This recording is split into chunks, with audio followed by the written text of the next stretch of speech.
Forum reçoit Dr Oumar Boun Khatab Thiam. Bonjour. Bonjour. Vous êtes le coordonnateur du programme national de lutte contre les infections nosocomiales. Alors, ce 5 mai est célébrée la journée internationale pour l'hygiène des mains.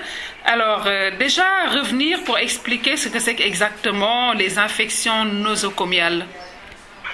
Oui, merci madame. Les infections nosocomiales, il faut dire que, en fait, l'ancienne appellation, c'est les infections qu'on attrape lors des soins dans les structures de soins, dans les hôpitaux ou bien dans les centres de santé ou les postes de santé. Okay. Maintenant, la notion est devenue beaucoup plus vaste. On utilise l'expression infection associée aux soins. Donc, le Sénégal a créé ce programme-là parce que le constat est là que les infections nosocomiales, à l'instar du monde entier, constituent un véritable problème de santé publique. C'est pour cela que le Sénégal, en suivant les directives de l'OMS, n'a pas voulu être en reste et a créé ce programme-là depuis 2004 qui se charge de réduire justement, de lutter contre ces infections. Oui, mais docteur, comment peut-on éviter justement ces infections, puisque nous sommes souvent dans ces centres? Il y a plusieurs stratégies, mais parmi les stratégies qui sont reconnues comme étant les stratégies les plus, l'une des stratégies les plus simples et les plus efficaces, figure par exemple l'hygiène des mains. C'est pour cela, il a été démontré par beaucoup reconnu au niveau mondial, par des recherches et des travaux scientifiques, qu'une bonne hygiène des mains permettrait justement de réduire de façon considérable ces infections associées aux soins.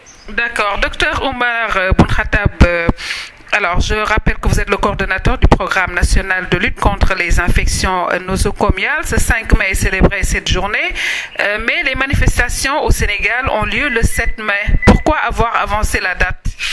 Effectivement, la journée se célèbre tous les 5 mai, mais il y a eu un conflit d'agenda par rapport à l'agenda du ministre de la Santé qu'on souhaiterait avoir lors des manifestations. Donc, puisque le 5 mai, exactement, il y a la revue annuelle conjointe, qui est une activité phare aussi du département. Donc, et la journée des sages-femmes, il me semble. Il y a la journée des sages-femmes, mais il y a surtout la revue annuelle conjointe, qui est une grande activité du ministère de la Santé. D'accord. Voilà, et qui, avec tous les partenaires financiers. Donc, c'est par rapport à cela qu'on a un peu reculé la date pour célébrer la manifestation le 7 mai. Et cette fois-ci, il y a la particularité de la manifestation cette année. C'est une occasion pour le ministre de la Santé d'inaugurer une unité de fabrication de solutions hydroalcooliques pour mieux marquer l'engagement du Sénégal à œuvrer pour promouvoir l'hygiène des mains dans les structures de soins au niveau des personnels. Justement, docteur, l'hygiène des mains est un problème de comportement. Quelle est la stratégie cette année mise en œuvre pour faire passer véritablement le message? Le message, c'est tout simplement, nous attendons beaucoup de vous, les médias, information, sensibilisation. Il y aura aussi des exposés pour montrer au personnel l'importance de cette activité. En plus de ça, il y a des formations qui sont prévues sur le terrain pour rappeler aux uns et aux autres l'importance de l'hygiène des mains. Voilà. Donc... Ça paraît banal, ça paraît banal quand on en parle, mais ça sauve des vies. C'est très important. Encore une fois de plus, c'est pour insister sur l'importance de cette manifestation qu'on a tenu à ce que Madame le ministre de la Santé, qui a bien voulu nous accorder cela, qu'elle vienne inaugurer une unité de production de solutions hydroalcooliques, qui est aussi un outil précieux pour pouvoir respecter cette activité, c'est-à-dire avoir une bonne hygiène des mains pour le personnel. D'accord. Docteur, à part ce besoin de visibilité, est-ce qu'il y a d'autres contraintes, d'autres besoins pour mener à bien vos activités?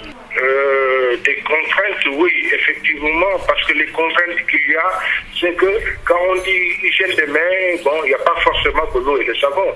Il y a un produit qui est très efficace, qu'on appelle les gels alcooliques, hydroalcooliques, comme souvent dans le jargon,